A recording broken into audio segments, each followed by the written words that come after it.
Eliane, bom dia. Bom dia, Raicen, Carolina, ouvintes. Bom dia, Eliane. Também já dou bom dia ao nosso convidado aqui nessa próxima meia hora.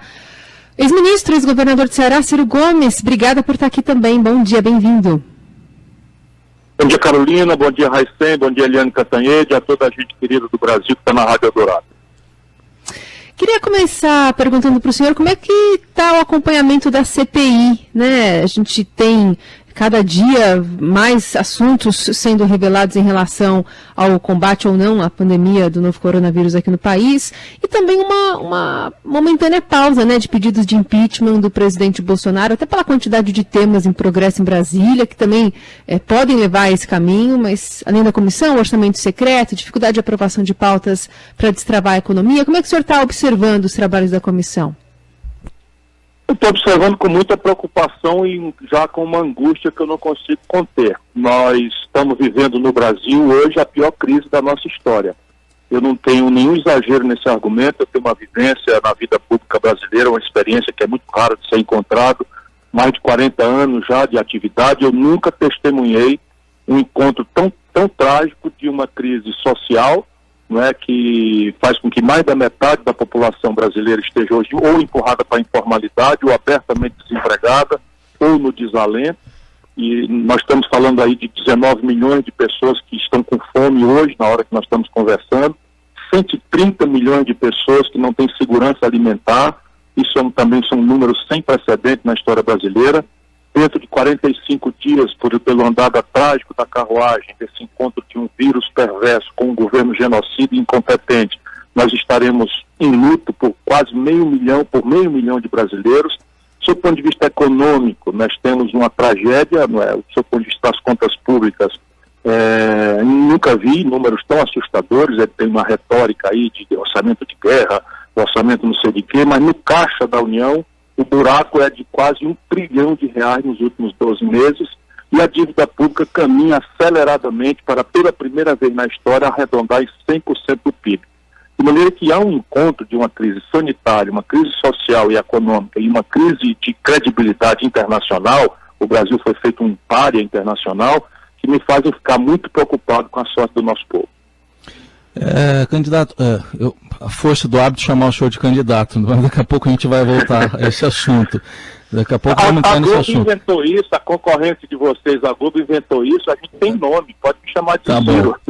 Ciro, eu queria perguntar o seguinte, eu vou falar de um outro nome aqui, qual a responsabilidade, na sua visão, de Jair Bolsonaro nesse quadro todo? Ela é dolosa e culposa. Vamos dizer, dolosa para nós que somos profissionais do direito é aquilo que você persegue criminosamente, caso pensado. E não há a menor dúvida que o Bolsonaro, quando chama uma pandemia, que o mundo todo anunciava como a pior pandemia depois da Guerra Espanhola, que aconteceu ali na sequência da Primeira Guerra Mundial, e o Bolsonaro aqui dizia para a população que era uma mera gripezinha, indo na televisão dizer que ele, como compleição física de atleta, seria cometido de uma mera gripezinha, quando ele prescreve remédios sem retaguarda científica e sem habilitação para isso. Ele comete o crime mencionado no Código Penal de charlatanismo, né? Quando ele promove aglomerações, inclusive concitando a população a constranger as liberdades públicas, a constranger a imprensa, constranger os órgãos do poder do Estado brasileiro, o Judiciário, o Congresso Nacional, ele comete crimes de responsabilidade caso pensado, ou seja, ele é um criminoso dolosamente. Agora, do ponto de vista culposo, é aquela culpa que a pessoa tem pelo cargo que está e por agir ou com imperícia ou com imprudência ou negligência. Qualquer pessoa, se não for um radical que esteja fanatizado, vai perceber claramente que o Bolsonaro não assume as suas responsabilidades. Veja, eu estava falando da conta pública. Se o buraco na conta pública é desse tamanho, não há nenhuma providência sequer imaginada, muito menos proposta para a gente botar defeito, ajudar a construir, criticar, propor alternativa, que conserte as contas do Brasil. Se você tem uma questão internacional em que os insumos da vacina, que é nossa mais dramática urgência, nós só vamos encerrar essa agonia do nosso povo vacinando em massa, nós só vamos atingir a imunidade coletiva, a imunidade que eles chamam de rebanho, quando nós chegamos aí a 60%, 70% da vacinação. E o Bolsonaro insulta pessoalmente a sua família, os seus auxiliares, os maiores fornecedores de insumos, no caso a China, que botou o dedo no suspiro, não carimba o papel e pronto, o Brasil está sem matéria-prima, o Butantan vai parar de vacinar e eu, que tenho 63 anos, já tinha tomado a primeira dose e fiquei sem a segunda dose marcada. Isso são coisas concretas, a responsabilidade é do senhor Jair Messias Bolsonaro. Parte lúcida e criminosamente cometida por ele e parte por absoluta incompetência e incapacidade completa de liderar o país. Oi, governador Ciro Gomes, muito bem-vindo. Muito bom ter o senhor aqui nessa manhã da nossa Rádio Eldorado. É Eliane? Eliane Cantanhede de Brasília. Bom dia, como vai você? Tudo bem. Governador, ontem o Fábio Weingarten, que era da SECOM, que estava dentro do Palácio do Planalto, muito próximo do poder, ele mentiu seguidamente na CPI. Foi uma sucessão de mentiras óbvias, assim, ululantes, como a gente dizia. E a lei diz que testemunhas são obrigadas a falar a verdade sob pena de serem presas em flagrante. O senhor viu ali o debate, né, tenso entre o relator Renan Calheiros e o presidente da CPI, o Omar Aziz, sobre prender ou não prender o Weingarten. O senhor acha que o Weingarten deveria ter sido ou não preso ontem? Eu acho que ele tem que ser processado por perjúrio, que é mentir sobre o compromisso de falar a verdade como testemunha. Acho, entretanto, Eliane, que o ambiente político da CPI, né, mais atrapalharia a grande causa que deve mover a CPI do que ajudaria se ela se transformar nesse espetáculo grotesco de delegacia de polícia de quinta categoria. Acho que a CPI tem que ter sobriedade, tem que ter severidade, tem que ter equilíbrio e foco. Eu duvido muito, por conhecer os personagens, que no limite ela vá fazer alguma coisa realmente séria que alcance estrategicamente a punição dos genocidas que nos governam, que são responsáveis pelo excesso de mortes no Brasil. Acho que o presidente Omar Aziz não deveria ter determinado a prisão em flagrante, mas acho que ele tem que requerer imediatamente a abertura de um procedimento penal por crime de perjúrio, ou seja, de mentir, sob pena de a CPI se desmoralizar completamente. Mas a mim, volto a dizer, por mais incompreensões que eu possa causar, acho que atrapalharia a confiabilidade que o povo brasileiro precisa ter de que a CPI está perseguindo aquilo que tem que ser perseguido.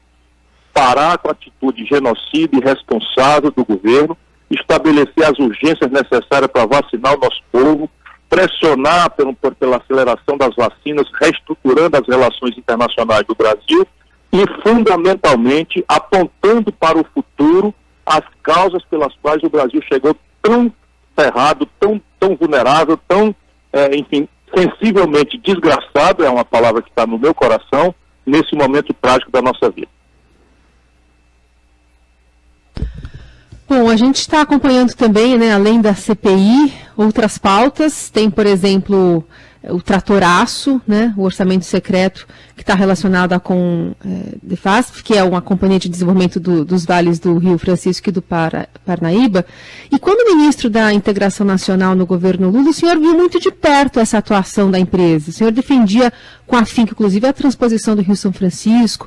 Naquela época dos idos dos anos 2000, já havia, na sua visão, algo que sugerisse uma via paralela de emprego de emendas parlamentares, que seja para compra de tratores, para asfaltar a rua, por projetos que o senhor acompanhou mais de perto, como o de integração das bacias do São Francisco. Como é que era a companhia na época que o senhor estava mais próximo do governo? Nós temos que ajudar o nosso povo a entender, Carolina, que emenda parlamentar existe no parlamento do mundo inteiro. Não é propriamente uma coisa sadia, porque isso produz um grande varejo, isso produz uma disfuncionalidade de planejamento, num país que tem uma taxa de investimento já quase perto de zero, o pouquinho que tem você pulveriza sem alcançar resultado estratégico nenhum, mas é preciso que a gente separe o joio do trigo. Então, a emenda parlamentar é uma prática do parlamento brasileiro e uma prática do mundo. O que eles estão fazendo no Brasil, entretanto, que é crime? É bandidagem de altíssimo nível que o senhor Jair Messias Bolsonaro está lucidamente promovendo, violentando um dos seus compromissos centrais para se eleger como um grande estelionatário eleitoral que foi, de que iria moralizar contra a velha política. Vou dizer 2 crimes que estão cometendo. Primeiro, o crime da emenda parlamentar do relator. Isso é uma aberração que está por trás disso que você chama de orçamento secreto. Então, o que eles estão dizendo? O relator, que é uma pessoa em 513 deputados, mais 81 senadores, eles escolhem um, e esse cidadão determina que, no caso do orçamento desse ano, seriam 30 bilhões de reais, que é todo o dinheiro que o governo tem para investimento. Eles cortaram, o Bolsonaro vetou, mas deixou 18 bilhões com B de bola, para que o relator, que é uma pessoa só, nesse caso é um senador do Acre, o senador Márcio Bittar, e esse senador despacha ofícios, e com isso ele pode comprar qualquer pessoa. Imagina, 18 bilhões de reais. O que eles fizeram? O ministro Rogério Marinho virou o grande operador da bandidagem do Bolsonaro. O grande operador. E isso a imprensa tem que ir em cima, como estadual exemplarmente começou aí. Mas o primeiro crime é esse. Não existe precedente nem no Brasil, nem no mundo, de emenda do relator, em que você simplesmente, um cidadão, despacha por ofício. Então ele mandou um ofício dizendo que libere da Codevasf uma verba para um senador do Acre, ou um senador do Amapá, que está a mais de 2.000, quase 3.000 quilômetros do Vale do São Francisco. Isso é fraude. Isso é um desafio ao Ministério Público Federal, isso é um reto ao Tribunal de Contas da União, isso é um símbolo maior de que o governo Bolsonaro é podre organicamente, porque isso é feito pelo senhor Jair Messias Bolsonaro. 3 bilhões de reais o Bolsonaro fez, 3 bilhões de reais o Bolsonaro fez para comprar votos para a eleição do presidente Lira da Câmara Federal. Esse é o primeiro crime. O segundo crime é que eles estão desviando algo ao redor de pelo menos 1/3 dessa verba para os próprios bolsos. Isso também é muito simples para a imprensa severa, como tem a tradição do Grupo Estado de São Paulo, né, de procurar. Aí a gente separa o joio do trigo, porque um deputado fazer uma emenda está de bom tamanho, embora seja essa distorção num país que não tem investimento, você pulverizar com pontinha de rua para cá, pontinha de asfalto para lá, quando o povo está precisando de vacina, de saúde, de educação, de combate à violência de forma equilibrada e não com esses espetáculos de violência que saciam o medo da impunidade e o terror da violência que inferniza a vida do nosso povo no Brasil. Portanto, a roubalheira é que é a maior da história.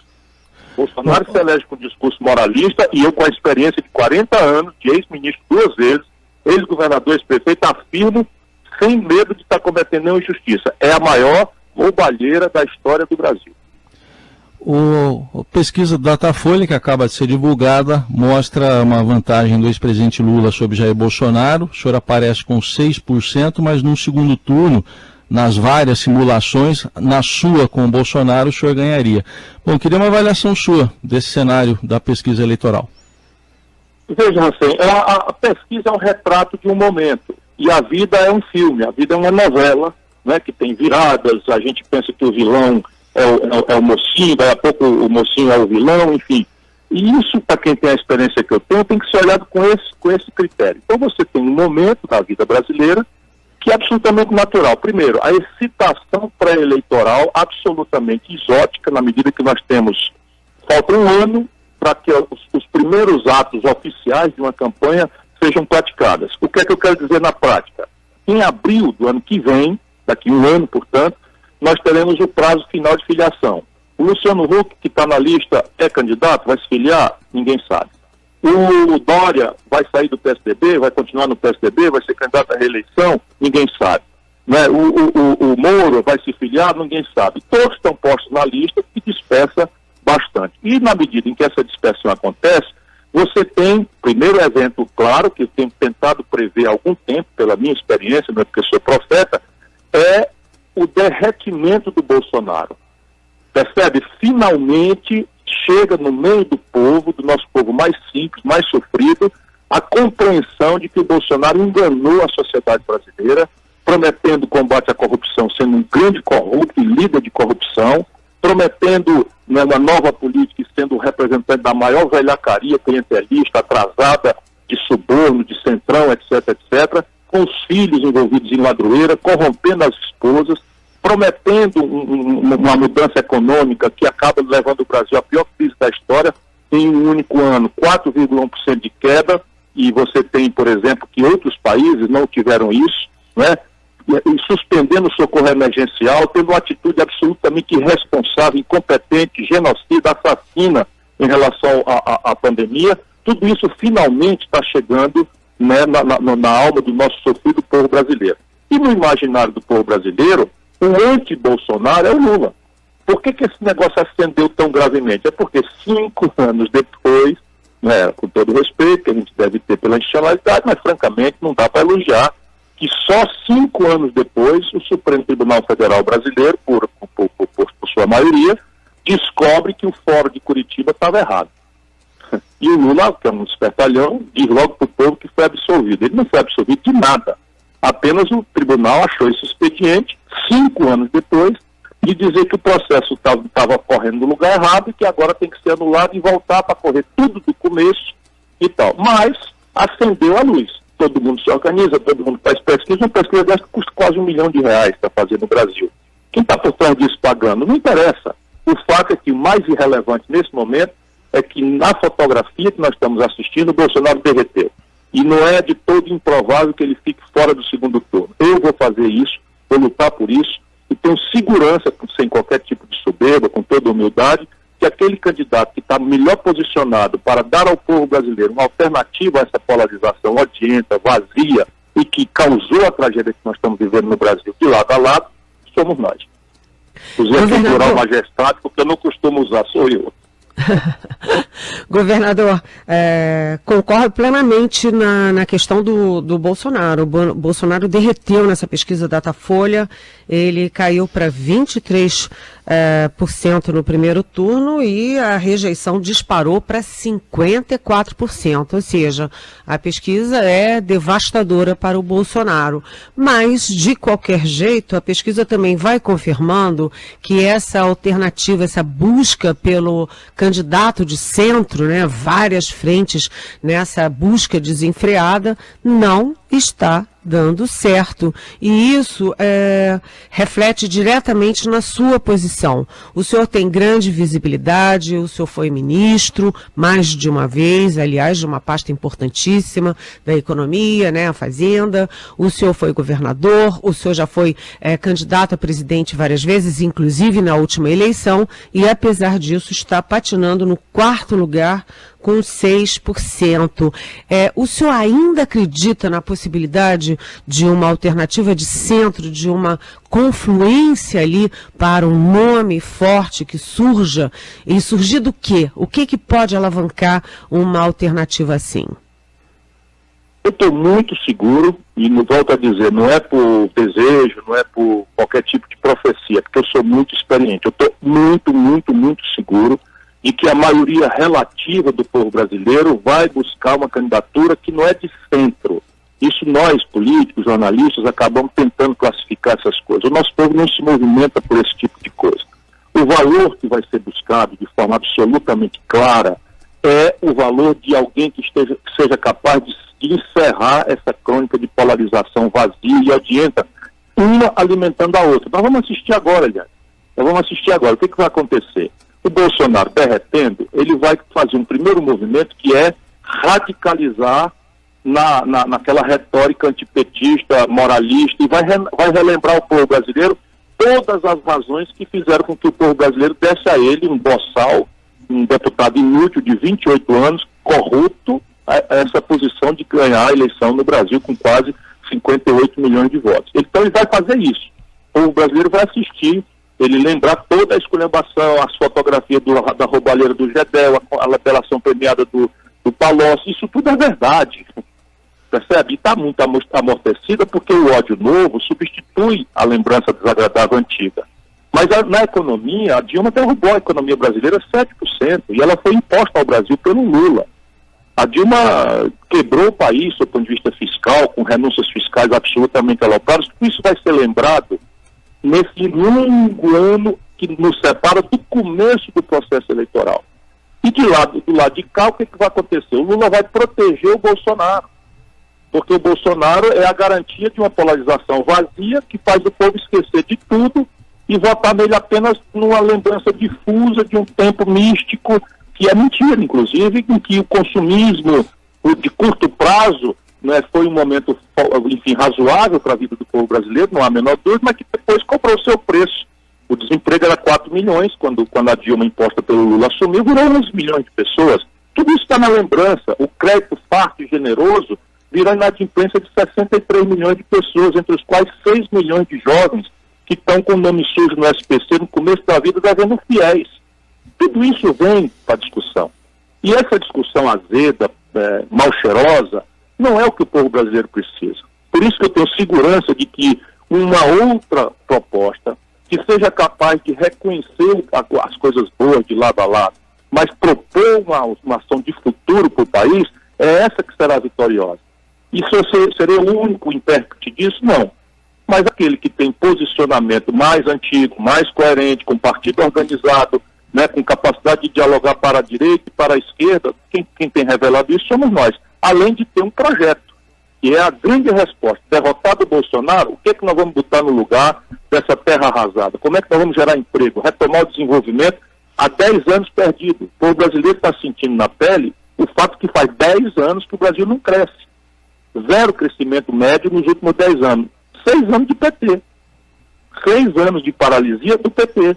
Mais 2 do Temer, mais 2 do Bolsonaro. É isso que a gente quer de volta como solução para a tragédia do Bolsonaro? Eu acho que não. Eu vou fazer uma pergunta meio 3 em 1, ministro, porque o senhor tem feito alguns ataques aí ao governo do ex-presidente Lula, em alguns vídeos que o senhor tem divulgado, geraram até repercussão, até pelas esperanças de alguns em ver essa aliança ampla, mais à esquerda, para enfrentar o Bolsonaro em 2022. Então eu queria saber primeiro se o Lula te procurou nesse movimento que ele tem feito aí, indo a Brasília, conversando com algumas lideranças, um movimento recente. Pensando em alianças para 22, e apesar desse embrólio aí do Centrão e desses nomes que o senhor acabou de nomear, a relação do PDT com o PSB é mais importante do que um diálogo nesse momento com o ex-presidente Lula? E a terceira, há possibilidade de uma possível aliança com outro nome que desponta também nesse movimento pré-eleição, que é o do senador Tasso Gereissati, do PSDB? Veja, o Lula não me procurou porque o Lula sabe, não é, o que é que eu entendo do assunto, do que é que eu vejo, como é que eu vejo o comportamento dele, e eu acho, francamente, com todo respeito, com todo afeto, que o lulopetismo virou parte do problema, parte central do problema. Ou faço uma pergunta a quem está nos ouvindo, sem qualquer tipo de paixão, um negócio para a gente pensar junto, não precisa nem responder agora. Existiria o bolsonarismo do jeito que ele é, agressivo, boçal, genocida, assassino, incompetente, corrupto, e vamos somando aí tudo que a gente puder dessa pessoa, que é uma pessoa execrável? Existiria esse Bolsonaro, esse personagem que está na presidência do Brasil, se não fosse a brutal milhões de reais? O Gedel Vieira Lima, aquele dos 51 milhões de reais, o Lula nomeou ministro da Integração Nacional, a Dilma nomeou ele vice-presidente da Caixa. O Michel Temer foi posto na linha de sucessão do Brasil pelo Lula, pela irresponsabilidade do Lula. Então hoje é natural que as pessoas, para negar o Bolsonaro, se lembrem do Lula, especialmente com o pesquisador perguntando. Ele é o mais conhecido, foi presidente, ganhou 4 eleições. O que o Lula quer fazer que não teve oportunidade no passado de fazer e não fez? O Brasil tem 5 pessoas que acumulam a fortuna dos 100 milhões de brasileiros mais pobres. O Brasil tem um sistema tributário mais injusto do mundo. A gente só cobra imposto de pobre, de classe média e de pequena empresa.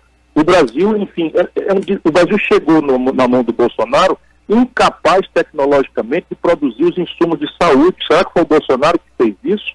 O Brasil de joelho dependente da China para comprar máscara, para comprar respirador, quando o Brasil há mais de 100 anos sabe fazer vacina. Quem destruiu a indústria brasileira foi o lulopetismo.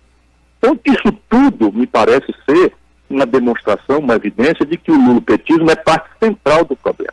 Isto posto quer dizer o quê? Nós achamos que é necessário construir uma ampla e nova aliança de centro à esquerda, que no concreto, na prática, soma os interesses concretos, objetivos do médio e pequeno empresário brasileiro, do grande empresário nacional brasileiro, que estão sendo dizimados, com o interesse da classe trabalhadora, que está passando a maior humilhação da sua história pela soma macabra da maior informalidade, o maior desemprego aberto e o maior desalento, que é o cidadão de tanta decepção, desistir de procurar emprego.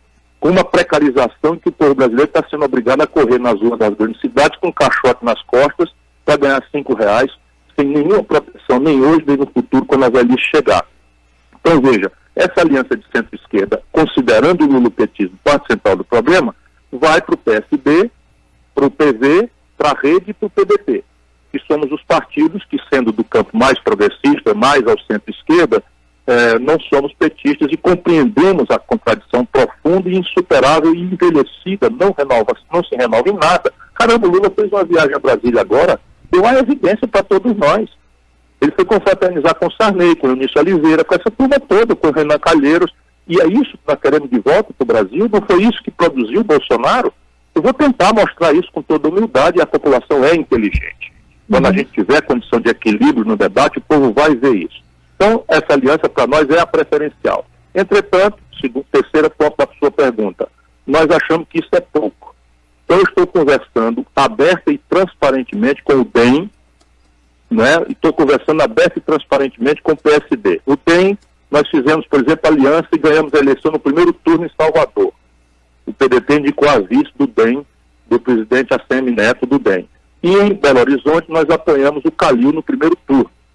E estamos acompanhando a movimentação do Eduardo Paes e do Maia, né, no Rio de Janeiro, que estão admitindo ir para o DEM e ir para o PSD.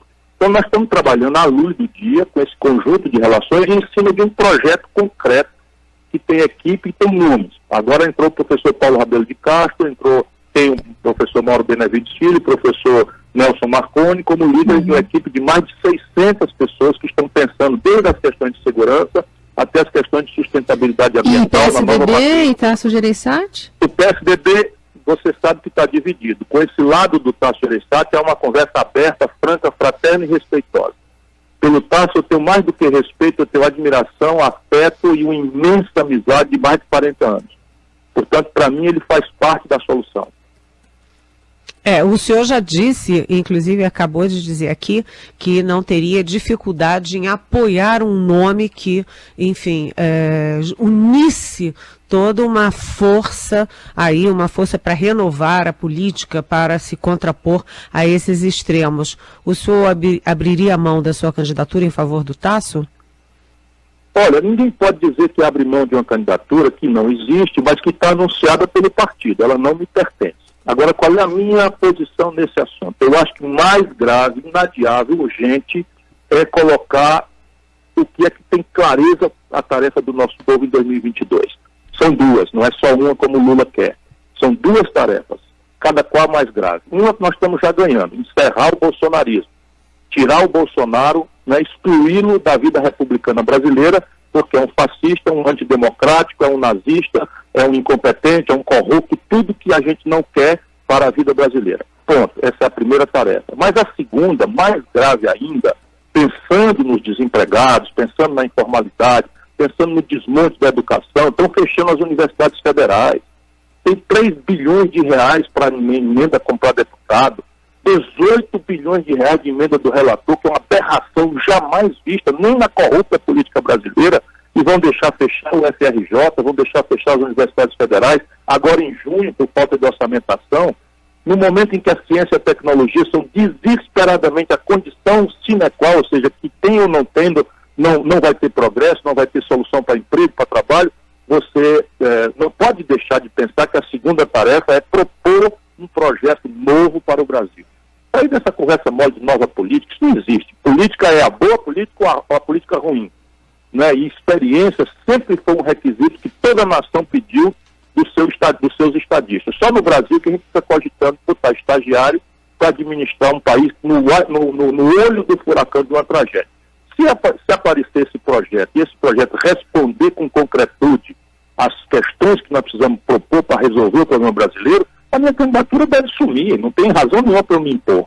Entretanto, o único candidato, o único partido que tem uma proposta, está escrita num livro, chama O Próximo Passo, uma alternativa prática ao neoliberalismo, foi escrito em 95, eu estou recuperando esse livro, porque o Biden agora está fazendo coisas que a gente já dizia lá atrás que eram imperativas de uma economia política de fato eficaz. Aliás, os americanos nunca abandonaram essa política, apenas fizeram uma retórica diferente. E agora tem um livro novo, Projeto Nacional, o Dever da Esperança, que está nas livrarias. Ali eu dou a cara para bater. eu digo quais são as metas, quais são os objetivos, quanto custa, de onde vem o dinheiro, qual é o conflito político inerente a cobrar, não é mais dos ricos, que não querem nem ouvir falar na minha proposta por isso. E dou exemplos. Só o Brasil não cobra imposto sobre lucros e dividendos. O sistema financeiro acabou de, num trimestre, distribuir 19 bilhões e 300 milhões de reais de lucros e dividendos sem pagar um centavo de imposto de renda na pessoa física. Só no Brasil não se cobra isso. Quando fui ministro da Fazenda, eu cobrei. Só para vocês perceberem, o Fernando Henrique revogou e o Lula manteve revogado. Qual é a explicação para isso, se só o Brasil não cobra esse tributo? Uhum. Muito bem, a gente passou do nosso tempo e agradecemos demais a conversa aqui com o Ciro Gomes, ex-ministro, ex-governador do Ceará, nesse espaço aqui dedicado à análise política no Jornal Eldorado. Muito obrigada por conversar conosco, Ciro. Até a próxima. Muito obrigada. Obrigado, Carolina. Obrigado, Carolina. Eliane, se cuidem. Raicen, se cuidem também. Um forte abraço a toda a gente brasileira. Vamos fazer força que está funcionando. Derrotar o Bolsonaro já é a primeira missão que nós estamos conseguindo. Não conseguimos ainda, é preciso continuar lutando. Mas discutir o futuro do Brasil e acabar com essa história de acreditar que a volta ao passado é a solução para o futuro do Brasil.